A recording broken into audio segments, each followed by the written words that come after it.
ರಾಜ್ಯದ ಮುಖ್ಯಮಂತ್ರಿ ಬೊಮ್ಮಾಯಿ ಇದೀಗ ಉಡುಪಿ ಪ್ರವಾಸದಲ್ಲಿದ್ದಾರೆ. ಪೂರ್ಣಪ್ರಜ್ಞಾ ಡಿಗ್ರಿ ಕಾಲೇಜು ಅದಮಾರು ಉಡುಪಿ ಇದರ ನೂತನ ಕಟ್ಟಡದ ಶಂಕುಸ್ಥಾಪನೆಯನ್ನು ಇಂದು ಸನ್ಮಾನ್ಯ ಮುಖ್ಯಮಂತ್ರಿಯವರಾದ ಬಸವರಾಜ ಬೊಮ್ಮಾಯಿ ನೆರವೇರಿಸಿದ್ದಾರೆ. ಈ ಸಂದರ್ಭದಲ್ಲಿ ಉಡುಪಿ ಪರ್ಯಾಯ ಅದಮಾರು ಮಠದ ವಿಶ್ವಪ್ರಿಯ ತೀರ್ಥ ಸ್ವಾಮೀಜಿ, ಸಮಾಜ ಕಲ್ಯಾಣ ಇಲಾಖೆ ಮತ್ತು ಹಿಂದುಳಿದ ವರ್ಗಗಳ ಕಲ್ಯಾಣ ಇಲಾಖೆಯ ಸಚಿವರಾದ ಕೋಟಾ ಶ್ರೀನಿವಾಸ ಪೂಜಾರಿ, ಇಂಧನ ಕನ್ನಡ ಮತ್ತು ಸಂಸ್ಕೃತಿ ಸಚಿವರಾದ ವಿ ಸುನೀಲ್ ಕುಮಾರ್, ಕಾಪು ವಿಧಾನಸಭಾ ಕ್ಷೇತ್ರದ ಶಾಸಕರಾದ ಲಾಲಾಜಿ ಆರ್ ಮೆಂಡನ್ ಮುಂತಾದವರು ಉಪಸ್ಥಿತರಿದ್ದರು. ಬೊಮ್ಮಾಯಿ ಅವರಿಗೆ ಭವ್ಯವಾದಂತಹ ಸ್ವಾಗತವನ್ನು ಕೋರಲಾಯಿತು.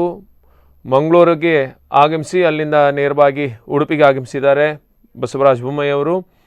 ಇಂದು ಅದಮಾರಿನ ಪೂರ್ಣಪ್ರಜ್ಞಾ ಡಿಗ್ರಿ ಕಾಲೇಜು ಇದರ ನೂತನ ಕಟ್ಟಡದ ಶಂಕುಸ್ಥಾಪನೆಯನ್ನು ಮುಖ್ಯಮಂತ್ರಿಯವರು ನೆರವೇರಿಸಿದ್ದಾರೆ. ಉಡುಪಿ ಜಿಲ್ಲೆಗೆ ಆಗಮಿಸಿದ ಬಸವರಾಜ ಬೊಮ್ಮಾಯಿ ಒಂದು ದಿನದ ಉಡುಪಿ ಪ್ರವಾಸದಲ್ಲಿದ್ದಾರೆ. ಕಾಪು ತಾಲೂಕಿನ ಅದಮಾರಿಗೆ ಆಗಮಿಸಿ ಪೂರ್ಣಪ್ರಜ್ಞಾ ಪದವಿ ಕಾಲೇಜಿನ ಕಟ್ಟಡದ ಶಂಕುಸ್ಥಾಪನೆಯನ್ನು ನೆರವೇರಿಸಿದ್ದಾರೆ. ಅದೇ ರೀತಿಯಾಗಿ ಶಾಸಕರಾದಂತಹ ರಘುಪತಿ ಭಟ್, ಲಾಲಾಜಿ ಮೆಂಡನ್ ಮತ್ತು ಸಚಿವರಾಗಿರುವಂತಹ ಸುನೀಲ್ ಕುಮಾರ್ ಹಾಗೂ ಕೋಟಾ ಶ್ರೀನಿವಾಸ ಪೂಜಾರಿ ಜೊತೆಗೆ ಉಪಸ್ಥಿತರಿದ್ದರು. ಮೊದಲಾಗಿ ಆಗಮಿಸಿದಂತಹ ಸಿಎಂ ಅವರಿಗೆ ಭವ್ಯವಾದಂತಹ ಸ್ವಾಗತವನ್ನು ಕೋರಲಾಯಿತು.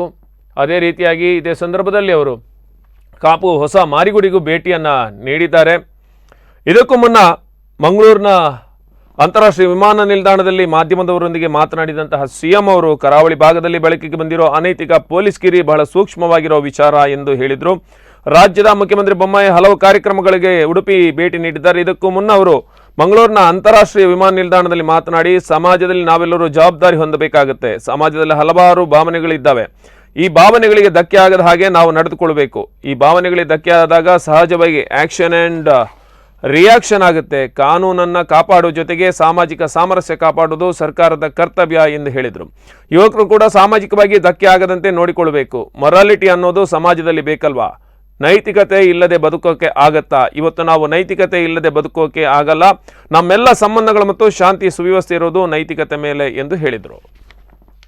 ಸಾಮಾಜಿಕವಾಗಿಯೂ ಕೂಡ ಸಾಮರಸ್ಯವನ್ನು ಕಾಪಾಡೋದಕ್ಕೆ ನಾವೆಲ್ಲರೂ ಕೂಡ ಕ್ರಮ ತೆಗೆದುಕೊಳ್ಬೇಕು. ಅದಕ್ಕೆ ಎಲ್ಲರೂ ಸಹಕಾರ ಕೊಡಬೇಕು. ಕೆಲವು ಯುವಕರು ಏನಾದ್ರೂ ಕೈಗೆತ್ತಿ ಈಗ ಅವರ ಒಂದು ಈ ಸಮಾಜಕ್ಕೆ ಭಾವನೆಗಳಿಗೆ ಧಕ್ಕೆ ಆಗದಂತೆ ಅವರು ಕೂಡ ನೋಡ್ಕೋಬೇಕಾಗ್ತದೆ. ಹೀಗಾಗಿ ಇದೊಂದು ಸಾಮಾಜಿಕವಾಗಿರುವಂಥ ಒಂದು ಪ್ರಶ್ನೆ ಇದೆ. ಅದರ ಬಗ್ಗೆ ನಾವು ಖಂಡಿತವಾಗಿ ಮಾಡಬೇಕು. ಮತ್ತು ಮಾರಲಿಟಿ ಅನ್ನೋದು ಬೇಕಲ್ಲ ಸಮಾಜದಲ್ಲಿ. ಕಳೆದ ವಾರ ನಮಗೆ 8 ರೇಕ್ ಬರ್ತಾಯಿತ್ತು. ನಾವು ಕೇಂದ್ರ ಕಲ್ಲಿದ್ದಲು ಸಚಿವರ ಜೊತೆಗೆ ಮಾತನಾಡಿದ ಮೇಲೆ ಈಗ 10 ಬರ್ತಾಯಿದೆ. ನಮಗೆ ಇನ್ನೂ ಒಂದು 3 ರೇಕ್ ಬಂದರೆ ಭಾಳ ಕಂಫರ್ಟಬಲ್ ಆಗ್ತದೆ. ಅದಕ್ಕೆ ವ್ಯವಸ್ಥೆಗಳನ್ನು ಮಾಡ್ತಾ ಇದ್ದೇವೆ. ಇದೇ ಸಂದರ್ಭದಲ್ಲಿ ಲೋಡ್ ಶೆಡ್ಡಿಂಗ್ ವಿಚಾರವಾಗಿ ಮಾಧ್ಯಮದವರು ಕೇಳಲಾದ ಪ್ರಶ್ನೆಗೆ ಕೇಂದ್ರ ಸರ್ಕಾರ ಜೊತೆ ಮಾತಾಡಿದ್ದೇವೆ, ಆದಷ್ಟು ಬೇಗ ಈ ಸಮಸ್ಯೆ ಬಗೆಹರಿಯುತ್ತೆ ಅನ್ನುವ ವಿಶ್ವಾಸವನ್ನು ಮುಖ್ಯಮಂತ್ರಿ ವ್ಯಕ್ತಪಡಿಸಿದ್ದಾರೆ. ಮಾಡ್ತಾ ಇದ್ದೇವೆ. ಸಿಗ್ನೇರಿ ಇದರಿಂದ ಇನ್ನೂ 2 ರೇಕ್ಗಳನ್ನು ಕೊಡೋದಕ್ಕೆ ಮಾತುಕತೆ ಅಧಿಕಾರಿ ಲೆವೆಲಲ್ಲಿ ಮಾತುಕತೆ ಆಗ್ತಾಯಿದೆ. ನಾನು ಕಲ್ಲಿದ್ದಲು ಸಚಿವರ ಜೊತೆಗೂ ಮಾತನಾಡಿದ್ದೇನೆ. ಅವರು ತೆಲಂಗಾಣ ಮುಖ್ಯಮಂತ್ರಿಗಳು ಮತ್ತು ನಾನು ಮಾತಾಡಿ ಆ ಒಂದು 2 ರೇಕನ್ನು ತರಿಸೋದಕ್ಕೆ ಇನ್ನೊಂದು 2-3 ದಿವಸದೊಳಗಡೆ ಒಂದು ವ್ಯವಸ್ಥೆಗಳನ್ನು ನಾವು ಮಾಡ್ತೀವಿ. ದಸರಾ ಆದ ತಕ್ಷಣವೇ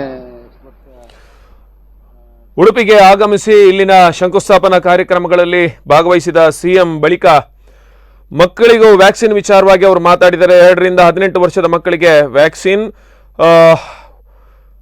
ಇದರ ಕೊನೆಯ ಸರ್ಟಿಫಿಕೇಶನ್ ನಿರೀಕ್ಷೆಯಲ್ಲಿದ್ದೇವೆ. ಕೇಂದ್ರ ಸರ್ಕಾರದ ಸಕ್ಷಮ ಪ್ರಾಧಿಕಾರ ಸರ್ಟಿಫಿಕೇಶನ್ ಬರಬೇಕಾಗಿದೆ. ರಾಜ್ಯದಲ್ಲಿ 82% ಮೊದಲ ಡೋಸ್ ಲಸಿಕೆ ನೀಡಲಾಗಿದೆ. ಡಿಸೆಂಬರ್ ಅಂತ್ಯದೊಳಗೆ 90% ಮೊದಲ ಡೋಸ್ ಪೂರೈಸ್ತಾ ಇದ್ದೇವೆ. 2ನೇ ಡೋಸ್ ಡಿಸೆಂಬರ್ ಅಂತ್ಯದೊಳಗೆ ಅಂದರೆ 70% ಪೂರ್ಣ ಮಾಡ್ತೇವೆ. 2 ರಿಂದ 18 ವರ್ಷದೊಳಗಿನ ಮಕ್ಕಳಿಗೆ ರಕ್ಷಣೆ ಮಾಡಬೇಕಾಗಿದೆ ಅಂತ ಹೇಳಿದರು. ಈ ಎಲ್ಲ ಹಿನ್ನೆಲೆಯಲ್ಲಿ ಈಗ ಅಧಿಕಾರ ಈಗ ಒಪ್ಪಿಗೆ ಕೊಟ್ಟಿದೆ. ಆದರೆ ಕಮರ್ಷಿಯಲ್ ಆಗಿ ಮಾಡೋದಕ್ಕಿಂತ ಕೊನೆ ಸರ್ಟಿಫಿಕೇಷನ್ ಒಂದು ಅವಶ್ಯಕತೆ ಇದೆ. ಅದನ್ನು ನಾವು ಕಾಯ್ತಾ ಇದ್ದೇವೆ. ಈಗಾಗಲೇ ನಾವು ವ್ಯಾಕ್ಸಿನೇಷನಲ್ಲಿ ಭಾಳಷ್ಟು ಸುಮಾರು 82% ಮೊದಲನೇ ಡೋಸು ಮತ್ತು 36-37% ಸೆಕೆಂಡ್ ಡೋಸನ್ನು ಕೊಟ್ಟಿದ್ದೇವೆ. ಅದನ್ನು ಡಿಸೆಂಬರ್ ಅಂತ್ಯದೊಳಗೆ ನಾವು ಶೇಕಡ 90ರಷ್ಟು ಮೊದಲನೇ ಡೋಸು ಮತ್ತು ಸೆಕೆಂಡ್ ಡೋಸನ್ನು ಕೂಡ ಶೇಕಡ 70ರಷ್ಟಾದರೂ ನಾವು ಮುಟ್ಟಬೇಕು ಅನ್ನುವಂಥ ಗುರಿ ಹೊಂದಿದೆ.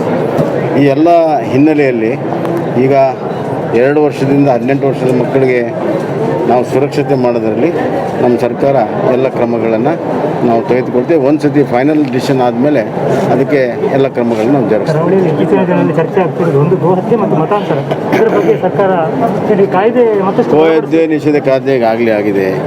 ಮತಾಂತರ ಕಾಯ್ದೆ ಬಗ್ಗೆ ಕೂಡ ನಾವು ಭಾಳಷ್ಟು ಚಿಂತನೆ ಮಾಡಿದ್ದೇವೆ. ಬೇರೆ ಬೇರೆ ರಾಜ್ಯಗಳಲ್ಲಿರುವಂಥ ಕಾನೂನನ್ನು ಕೂಡ ಅಭ್ಯಾಸ ಮಾಡ್ತಾ ಇದ್ದೇವೆ. ಹಲೋ, ಈ ಬಗ್ಗೆ ಹೆಚ್ಚಿನ ಮಾಹಿತಿಯನ್ನು ನೀಡ್ತಾರೆ ನಮ್ಮ ಉಡುಪಿ ಪ್ರತಿನಿಧಿ ಪಲ್ಲವಿ ಸಂತೋಷ್. ಪಲ್ಲವಿ, ಇವತ್ತು CM ಬೊಮ್ಮಾಯಿ ಅವರು ಉಡುಪಿಗೆ ಆಗಮಿಸಿದ್ರು. ಹೇಗೆ ಕಾರ್ಯಕ್ರಮಗಳಲ್ಲೆಲ್ಲ ಭಾಗವಹಿಸಿದ್ರು? ಯಾವ ರೀತಿಯಾದಂತಹ ವಿಶೇಷತೆಗಳಿತ್ತು?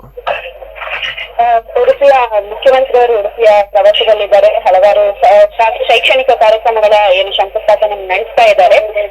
ಈ ಸಂದರ್ಭದಲ್ಲಿ ಮಾತನಾಡಿದ ಅವರು, ಮಕ್ಕಳ ಲಸಿಕೆಯ ಕೊನೆಯ ಸರ್ಟಿಫಿಕೇಶನ್ ನಿರೀಕ್ಷೆಯಲ್ಲಿದ್ದೇವೆ ಅಂತ ಹೇಳ್ಬೋದು. ವ್ಯಾಕ್ಸಿನ್ ಎನ್ನುವಂತ ವ್ಯಾಕ್ಸಿನೇಷನ್ ಮಕ್ಕಳಿಗೋಸ್ಕರ ಬಿಡ್ತಾ ಇದ್ದಾರೆ. ಅಂದ್ರೆ 2 ರಿಂದ 18 ವರ್ಷದ ಮಕ್ಕಳಿಗೆ ಈ ವ್ಯಾಕ್ಸಿನ್ ಆರಂಭಿಸುವ ಬಗ್ಗೆ ಕೂಡ ಮಾತಾಡಿದ್ರು ಅವರು. ಕೇಂದ್ರ ಸರ್ಕಾರದ ಏನು ಸಕ್ಷಮ ಪ್ರಾಧಿಕಾರದ ಸರ್ಟಿಫಿಕೇಶನ್ಗೋಸ್ಕರ ವೆಯ್ಟ್ ಮಾಡ್ತಾ ಇದ್ದಾರೆ. ರಾಜ್ಯದಲ್ಲಿ ಶೇಕಡ 82ರಷ್ಟು ಮೊದಲ ಡೋಸ್ ಲಸಿಕೆ ಸಂಪೂರ್ಣವಾಗಿದೆ. ಇನ್ನು ಡಿಸೆಂಬರ್ ಅಂತ್ಯದವರೆಗೆ ಶೇಕಡ 90ರಷ್ಟು ಮೊದಲ ಡೋಸ್ ಅನ್ನು ಪೂರೈಸ್ತಾ ಇದ್ದೇವೆ ಅಂತ ಅವರು ಮಾಹಿತಿಯನ್ನು ಕೊಡ್ತಾ ಇದ್ರು. ನಾಗರಾಜ್ ಅವರೇ, ಓಕೆ, ಥ್ಯಾಂಕ್ ಯು ಎಲ್ಲ ಮಾಹಿತಿಗಾಗಿ ಪಲ್ಲವಿ ಅವರೇ. ನೋಡಿದ್ರಲ್ಲ ವೀಕ್ಷಕರೇ, CM ಅವರು ಉಡುಪಿಯ ಪ್ರವಾಸದಲ್ಲಿ ಹಲವಾರು ಕಾರ್ಯಕ್ರಮಗಳಲ್ಲಿ ಭಾಗಿಯಾಗಿದ್ದಾರೆ.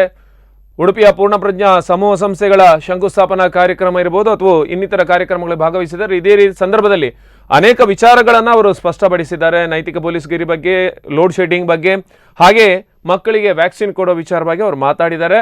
ಕಾಪು ಹೊಸ ಮಾರಿಗುಡಿಗೂ ಈ ಸಂದರ್ಭದಲ್ಲಿ ಭೇಟಿ ನೀಡಿದ್ದಾರೆ. ಒಟ್ಟಾರೆಯಾಗಿ ಉಡುಪಿ ಪ್ರವಾಸದಲ್ಲಿದ್ದಾರೆ. CM ಇವತ್ತು ಸಂಜೆ ಮತ್ತೆ ವಾಪಸ್ ಆಗ್ತಾರೆ.